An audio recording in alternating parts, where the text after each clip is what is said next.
राधे राधे, हर हर महादेव। आप सभी लोगों का हमारे यूट्यूब चैनल में हार्दिक अभिनंदन एवं स्वागत है। आज हम आप लोगों को तुलसी जी के स्तोत्र का वर्णन बताते हैं, जो सृष्टि खंड में, पद्म पुराण के सृष्टि खंड में वर्णित है। हम सब भाग्यवान हैं कि हम सब सनातन को मानने वाले हैं। धन्य है हमारी संस्कृति और धन्य है हमारी ऋषि परंपरा। तो आइए अपने आप को भाग्यवान समझकर इस तुलसी के स्तोत्र का श्रवण आज अवश्य करें। ब्राह्मणों ने कहा, गुरुदेव, हमने आपके मुँह से तुलसी के पत्र और पुष्प का शुभ महात्म्य सुना, जो भगवान श्री विष्णु को बहुत ही प्रिय है। अब हम लोग तुलसी के पुण्यमय स्तोत्र का श्रवण करना चाहते हैं। व्यास जी बोले, ब्राह्मणों, पहले स्कंद पुराण में मैं जो कुछ बतला आया हूँ वही यहाँ कहता हूँ। सतानंद मुनि के शिष्य कठोर व्रत का पालन करने वाले थे।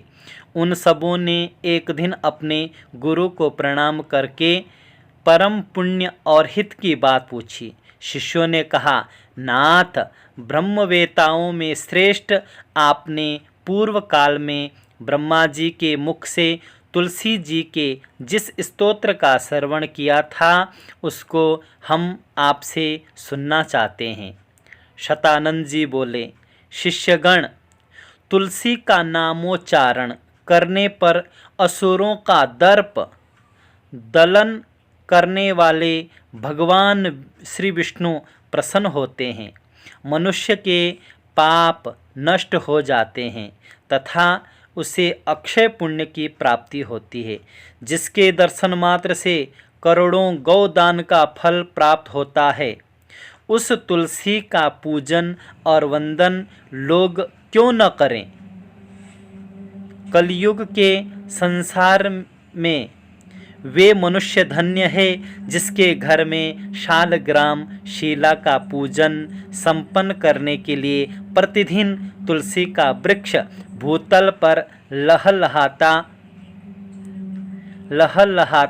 रहता है।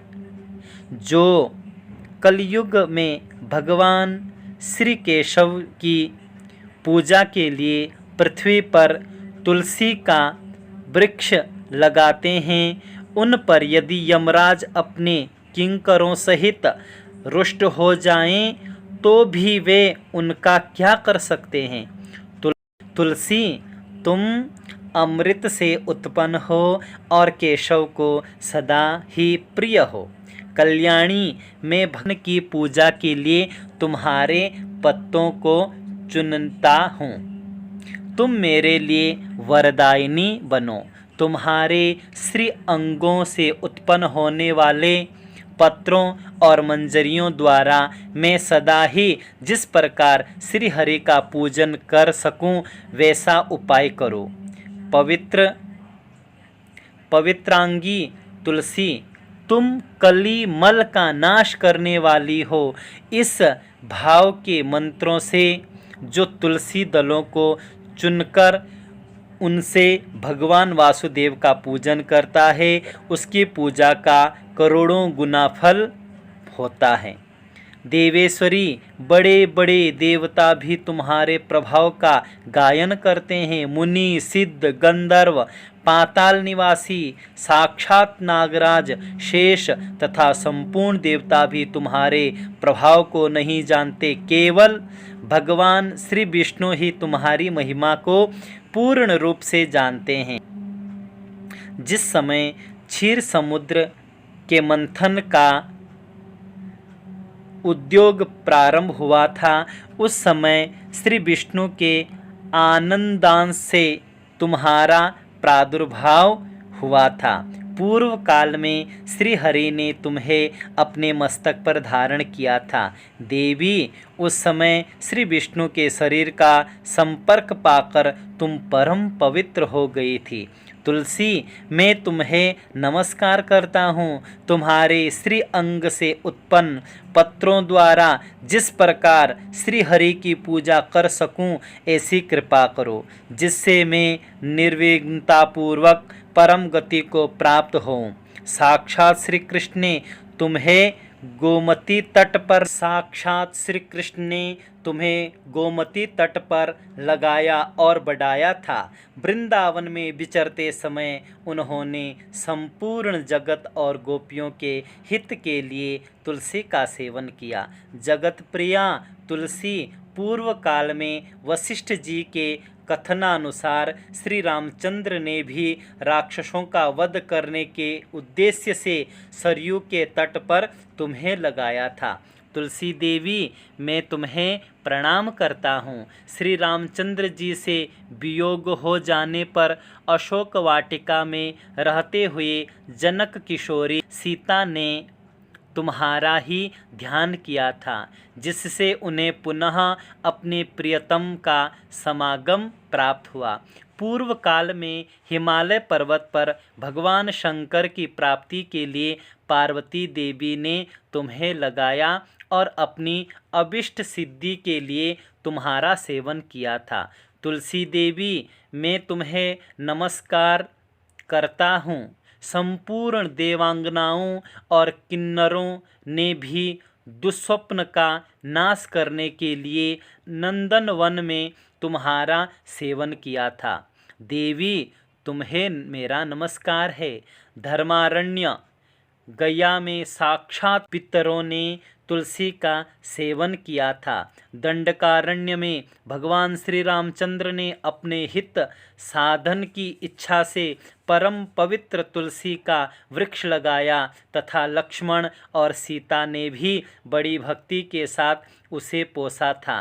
जिस प्रकार शास्त्रों में गंगा जी को त्रिभुवन व्यापिनी कहा गया है, उसी प्रकार तुलसी देवी भी संपूर्ण चराचर जगत में दृष्टिगोचर होती है।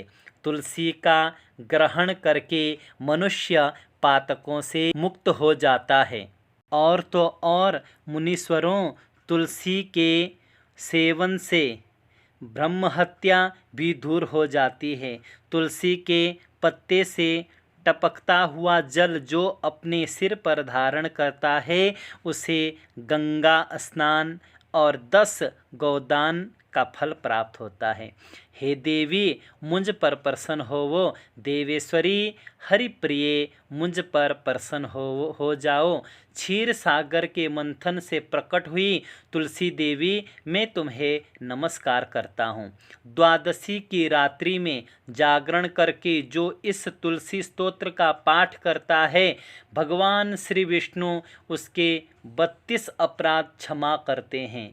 बाल्यावस्था, कुमारावस्था, जवानी और बुढ़ापे में जितने पाप किए होते हैं, वे सब तुलसी स्तोत्र के पाठ से नष्ट हो जाते हैं। तुलसी के स्तोत्र से संतुष्ट होकर भगवान सुख और अभ्युदय प्रदान करते हैं। जिस घर में तुलसी का स्तोत्र लिखा हुआ विद्यमान रहता है, उसका कभी अशुभ नहीं होता, उसका सब कुछ मंगलमय होता है, किंचित भी अमंगल नहीं होता। उसके लिए सदा सुकाल रहता है। वह घर प्रचुर धन धान्य से भरा रहता है। तुलसी स्तोत्र का पाठ करने वाले मनुष्य के हृदय में भगवान श्री विष्णु के प्रति अविचल भक्ति होती है तथा उसका वैष्णव से कभी वियोग नहीं होता। इतना ही नहीं, उसकी बुद्धि कभी अधर्म में नहीं प्रवृत्त होती। जो द्वादशी की रात्रि में जागरण करके तुलसी स्तोत्र का पाठ करता है, उसे सैकड़ों तीर्थों के सेवन का फल प्राप्त होता है। बोल तुलसी मैया की जय। आप सभी लोगों का बहुत बहुत धन्यवाद। अंत तक आप लोगों ने यह कथा सुनी। भगवान की कृपा आपके ऊपर बनी रहे। और यदि आपको यह वीडियो अच्छी लगी तो कृपया करके चैनल को सब्सक्राइब और वीडियो को लाइक कमेंट शेयर अवश्य करें। जय श्री कृष्णा।